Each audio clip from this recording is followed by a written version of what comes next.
Hello and welcome to the Center for Spiritually Integrated Arts, a Centers for Spiritual Living teaching center. I am Reverend Dr. Raymont Anderson. I am the founder and the spiritual director. Now, as you are sitting there joining us, you may have questions, any number of questions, such as, who am I? How did I get here? Spiritually integrated arts means what exactly? What is a teaching center?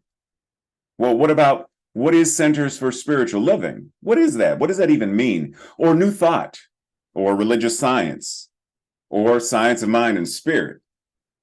You may have any number of questions about this specific community, about the parent organization, CSL, our philosophy, our teaching, our liberation theology. Any number of questions. Feel free to send an email. We look forward to connecting more and building our virtual community, our global community.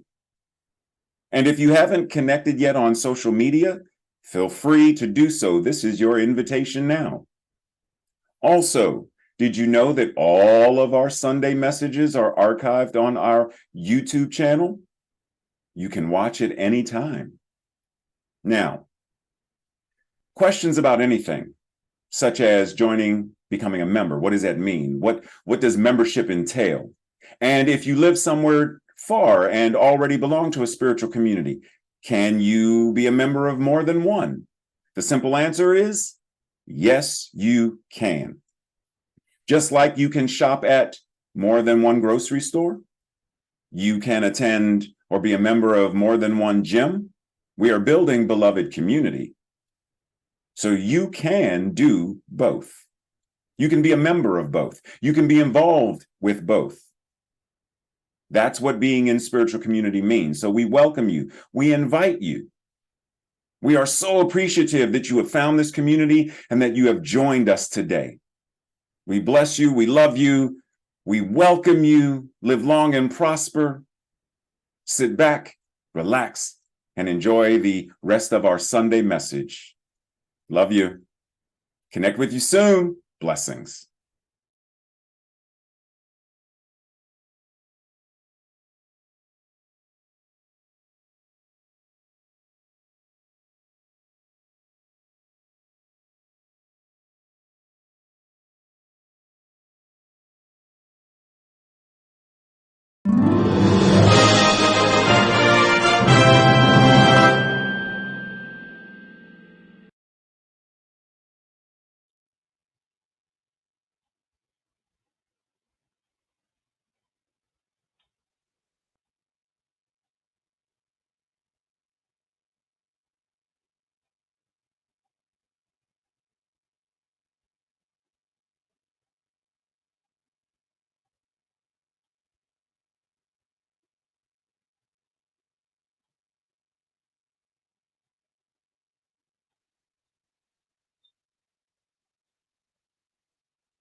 Namaste, blessings.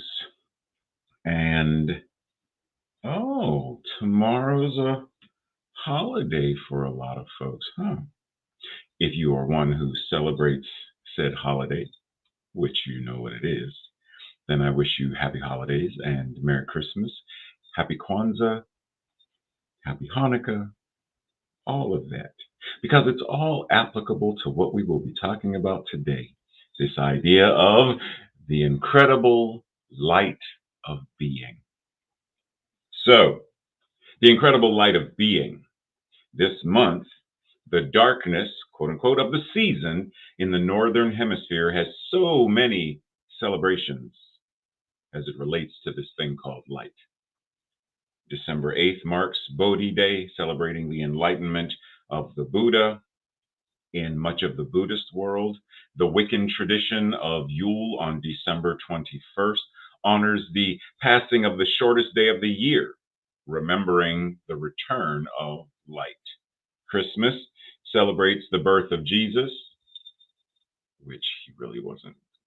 Anyhow, the light of the world in the Christian tradition. December 26th marks the beginning of both Hanukkah and Kwanzaa, excuse me, with the symbology of candles. And the season of Advent also uses candles as a reminder of the light. Now, what does this have to do with any of us? And how are we invited to honor both the light and the darkness? Well, Dr. Holmes says, if one, and trust this message today will be a challenging one, just so you know.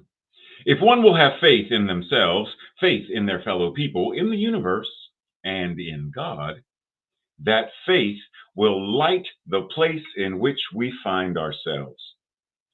And by the light of this faith, we will be able to see that all is good. And the light shed by this faith will light the way for others. Gotcha. But the question is, so faith, because that's what he was talking about. There's a bunch of stuff in there. If your faith is this, then this. If your faith is that, then this. If your faith is this, then that. But the question becomes, well, got faith? What is faith? Are you faithful or faithless, faith empty? What is faith? It is a complete trust or confidence in someone or something. I have faith in your ability to lead the company. I have faith that once you land, you'll call me. I trust. I have confidence in whatever this is, someone or something.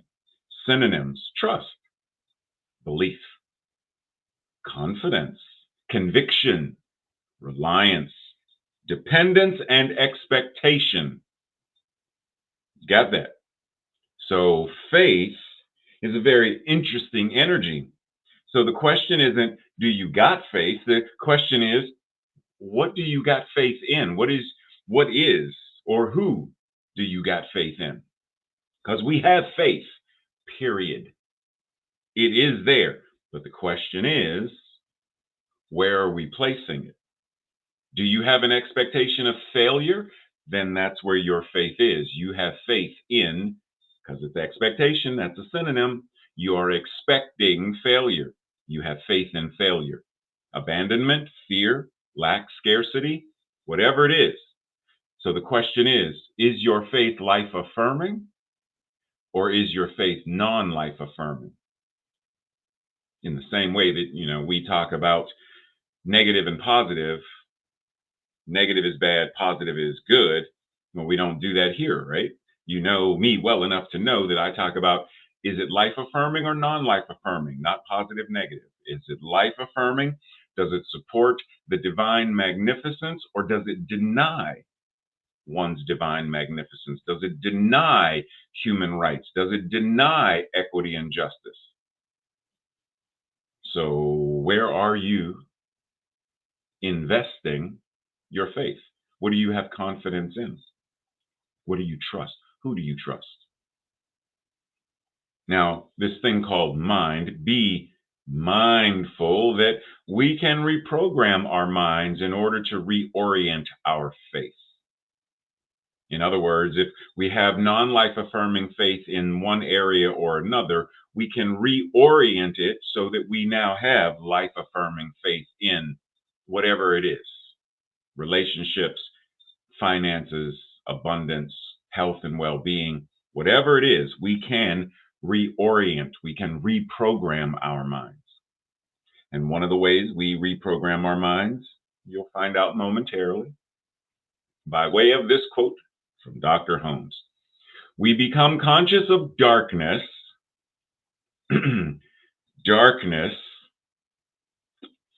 Let's jump right in right now. We're going to do a remix of this, but let's highlight a couple of things. We become conscious of darkness only when we are without faith. For faith is ever the light. Keep in mind what we just said about faith. For faith is ever the light of our day and the light of our way, making the way clearly visible to us, even when to others it may be beset with obstacles and the ongoing rough. Okay, so we're going to remix this because we're going to remix this. Ready? Reverend Ray's remix of what Dr. Holmes just said. We become engrossed in the fear and conditions of the collective consciousness only when we are without life-affirming faith.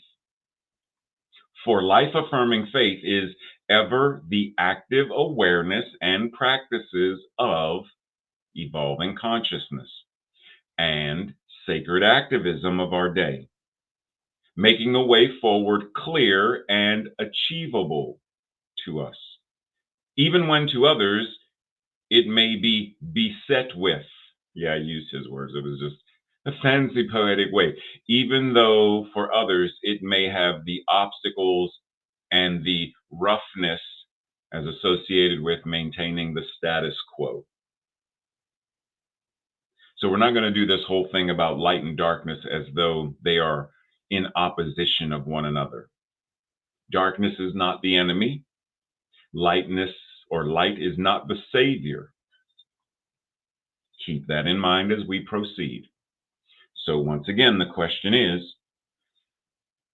where am I investing my trust, my faith, my conviction?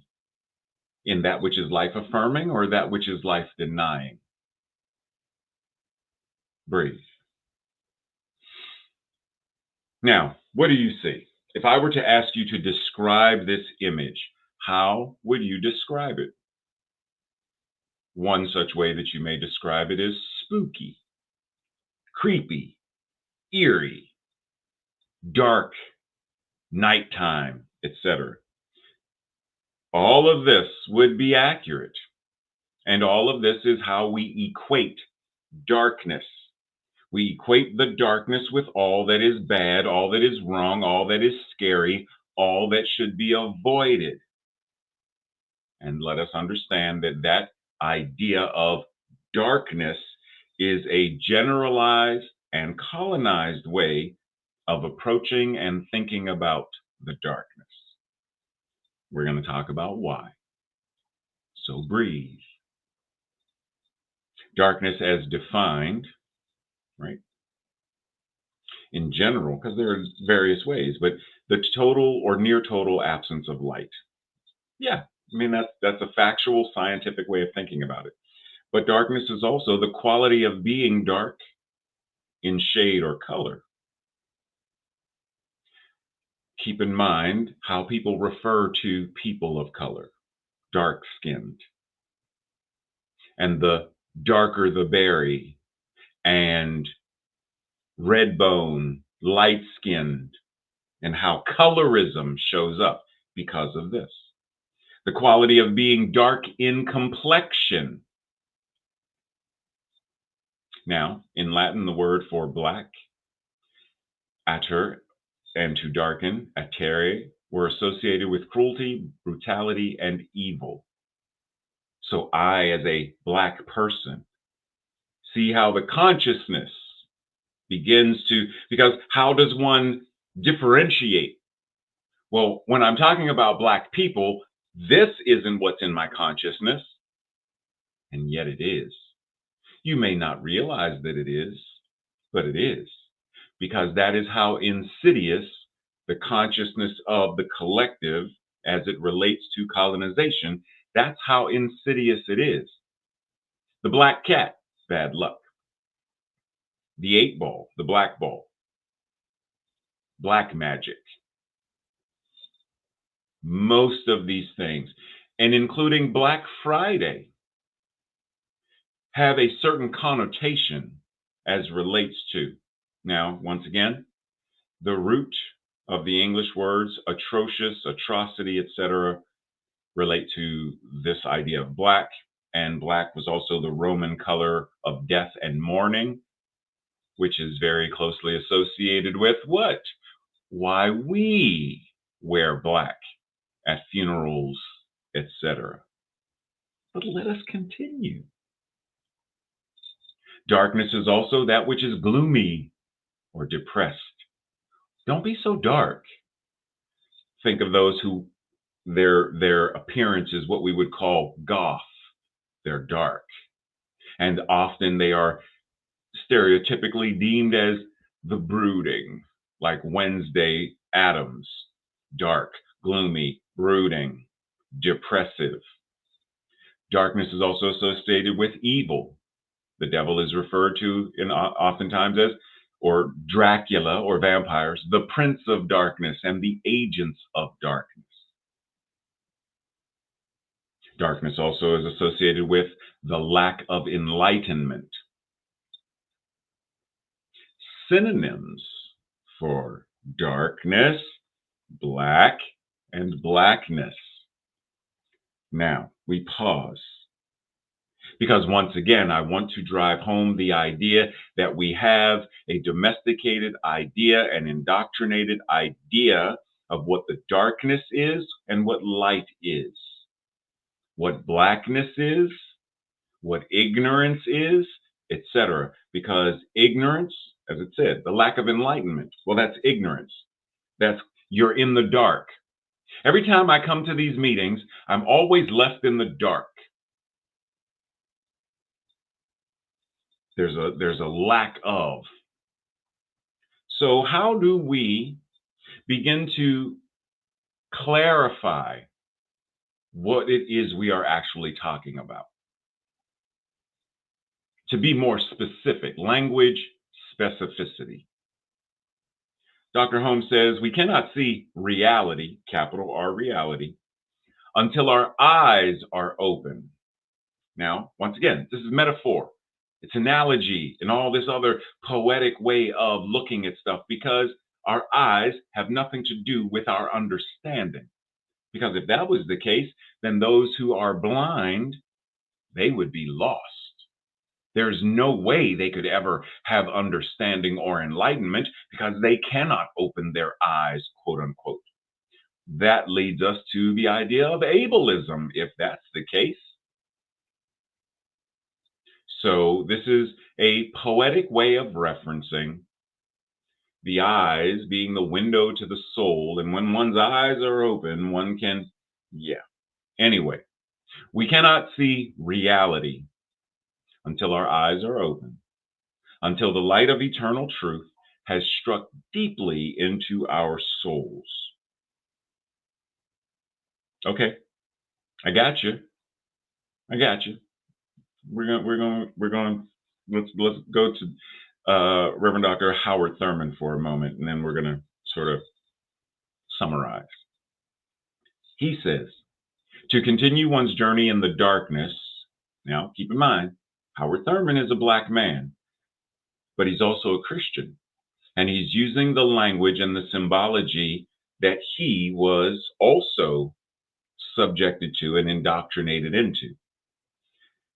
To continue one's journey in the darkness with one's footsteps, guided by, darkness with one's footsteps, guided by the illumination, the light, of remembered radiance, to know courage of a particular kind, the courage to demand that light continue to be light, even in the surrounding darkness. Ready? Remix.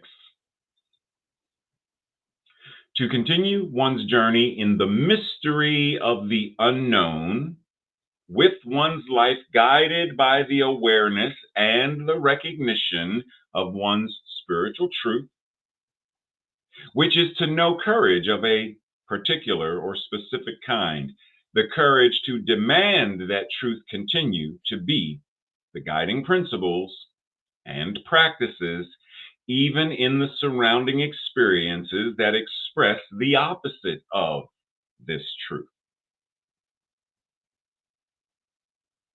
So, when we are talking about this thing called light and darkness, this is what we are talking about. It gives us access to greater language specificity rather than simply referring to light as being sight and dark as being blindness. Light as being wisdom and darkness as ignorance. If you want to refer to ignorance, say ignorance. Because it's easy for all of this stuff, which we are already indoctrinated with, all that is dark, all that is black, all that is deemed as being the bad, the stuff we should avoid, and all that is light and white and bright, the good, the things we should encourage and want. How do we begin to unprogram and reprogram our consciousness? By eliminating these analogies and metaphors and symbolic ways of expressing when the invitation is to be specific. Say what you mean and mean what you say. Now, does that mean we should never be poetic? No, of course not. But it's being mindful that the words we use are communicating something. All communication is to impart or to receive. I am either giving information, sharing information, or I am seeking and receiving and asking. So now poetry is to create an image. Yes, we very well may use, but be mindful that those images and the symbols that are used have a connection to a certain level of consciousness and a certain idea and series of paradigms. Because if we're not mindful of it, then we're going to continue the status quo, which does good in what way? Like, how does that change consciousness? How does that further evolve into a world that works for all? So let's pause and be mindful of how our implicit biases may be showing up in the words that we use as they refer to the darkness, whether that's darkness of night, darkness of mind, darkness of skin complexion, darkness of whatever. Let's be more conscious and aware. Dr. Sean Ginwright, author of The Four Pivots, I highly recommend, and we may be doing a book study group here at our center. Be mindful and remember. He says, clarity comes when we shed all barriers, confusion, distractions, amusements, and excuses that get in the way of what we really want. Barriers, confusion, distractions, amusement, and excuses that get in the way of what we really want. So you want clarity? Well, tell me, what do you really want? How many of us know what we really want? Are we able to communicate what it is we truly want? If I were to say, someone asked me, Ray, what do you want for your birthday? I just want to be loved. What does that really mean? Because the person could very well say, well, I love you. I know you love me, but so what exactly do you want? How many of us in that frame of reference, it's I want to be seen, I want to be heard. I don't feel that I have the capacity to express what I want to express, which I'm equating with love. Love means say what you need to say. Love means you want a hug, ask for a hug. Love means whatever that is, am I clear enough to be able to communicate that? What do you want? You want to hit the Powerball, you want to Mega Million, you want to be a millionaire. Why? What do you want? You don't simply want the money. You want what the money affords you the ability to do. So, what do you really want? I want economic freedom. Yeah, but what does that mean? I want the freedom to be able to live on my terms. How do we develop this language specificity to actually mean what we say and say what we mean rather than this? And then I'm expecting you to understand that this means this instead of me just saying this. So, what do you want? This holiday season, what do you want? What do you want to experience? What do you want to be in the world? What do you want to do? What do you want? Reverend Dr. Howard Thurman says, we seek to walk. Once again, an analogy referencing, well, what about those in a wheelchair? What about those who cannot, quote unquote, walk? So we equate walking with, right? Once again, the metaphor and the way of using symbols to convey motion and change. And we seek to walk in our own path, which opens up before us, made clear by the light of the Christ Spirit. In a minute.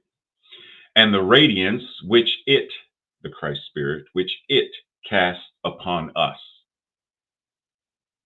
Okay, the Christ Spirit, once again, he's speaking from the paradigm as a Christian minister.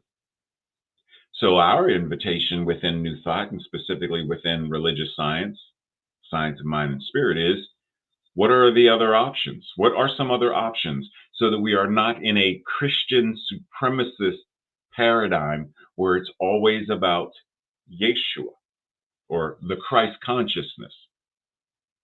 Because there are others. Buddha consciousness, Buddha nature. There are many others. So rather than being specifically a westernized idea of, let's expand it and recognize in the same way that how many species of apples are there? Doesn't have to just be Macintosh. There are others, Granny Smith, Red Delicious. There are many others.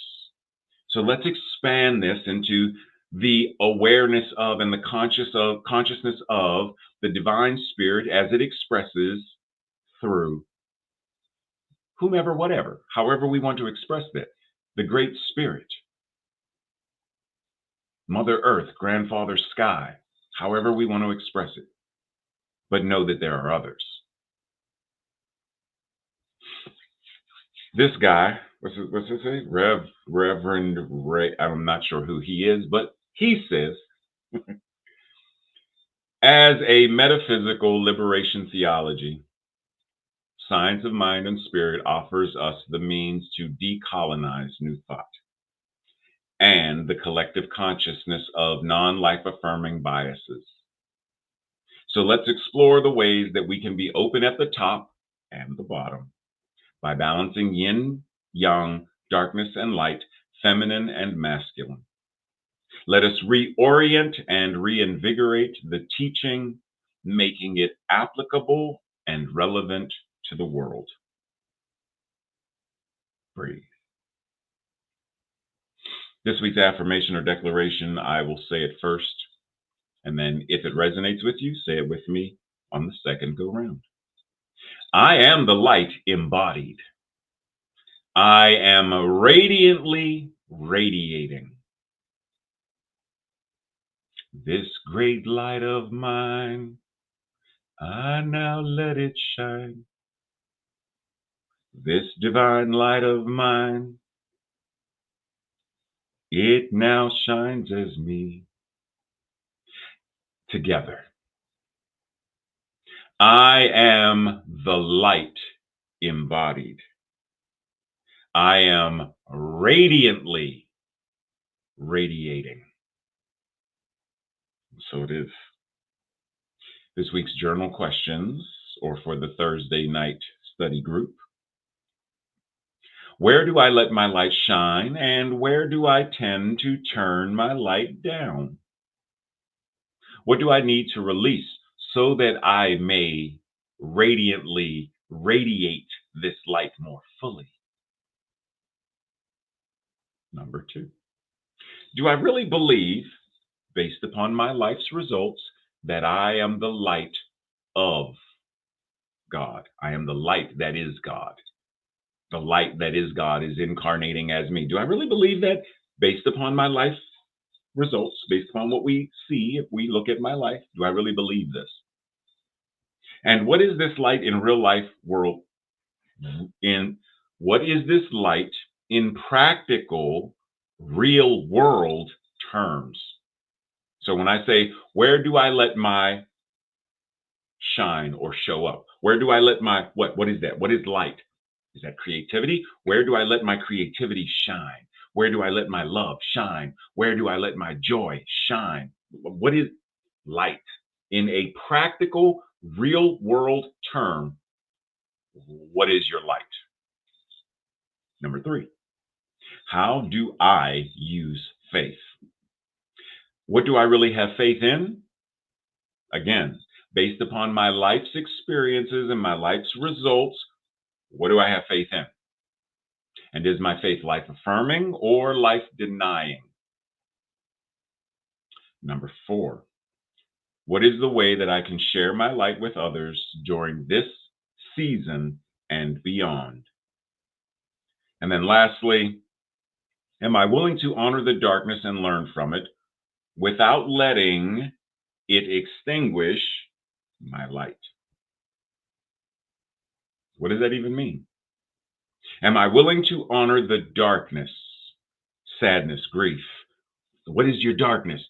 Darkness is that the shadow self, the part of us that we don't want to acknowledge, and whatever that is, the darkness, the mystery, the place from whence all things come from. It is the womb of creation, but it is not meant to be static or stagnant. It is meant to birth. But if we recede into the cocoon and never emerge, then what's the point? So it's this process. So am I willing to honor this unknown, the mystery, and learn from it without becoming so obsessed that it denies the other aspects of my life? I become so obsessed with yin that I forget about yang. How do I balance them? And then lastly, at the very bottom, there's a link for you to visit the implicitharvard.edu test to see what some of your implicit biases may be. Now, let us anchor into that space of prayer. Pause and breathe. And so we pause, we breathe, we anchor and ground into this space where the divine light and darkness coexist as one power, one presence, one energy. Yin, yang, together. One. They're not separate. They're one. Yin. Now we say yin and yang, but it's one. Me, myself, and I. Is that three? No, it's one. The divine trinity of my being, the divine duality of darkness and light is oneness. So we anchor and ground into this space of seemingly duality, or even the duality that is expressed in our everyday real world experiences, and yet back of that there is still oneness. One breath that is involved in respiration of inhale and exhale. If you separate and there's only an inhale, that's not breathing. Only an exhale, that's not breathing. Breathing, respiration, is the inhale and the exhale, and the pause between where the inhale stops and the exhale begins and stops, so that yet another inhale so that yet another exhale. The ongoing process of respiration, the ongoing process of inspiration, the ongoing process of the creative impulse of all that is as it lives, moves, and has its beingness right where we are. So, this holiday season, this season of what is holy, recognizing the holy days are not just for specific times of year. We can honor specific times of year, such as a birthday, such as a Christmas, a Hanukkah, such as we can honor a Thanksgiving, such as we can honor specific days. Yes, and yet recognizing that every day is a holy day, because every day is a day that the divine is present. In the same way that when I was a Christian, we would say, "This is the day that the Lord has made. I will rejoice and be glad in it." Well, this is the day that the universe is expressing itself in, through, and as all that is.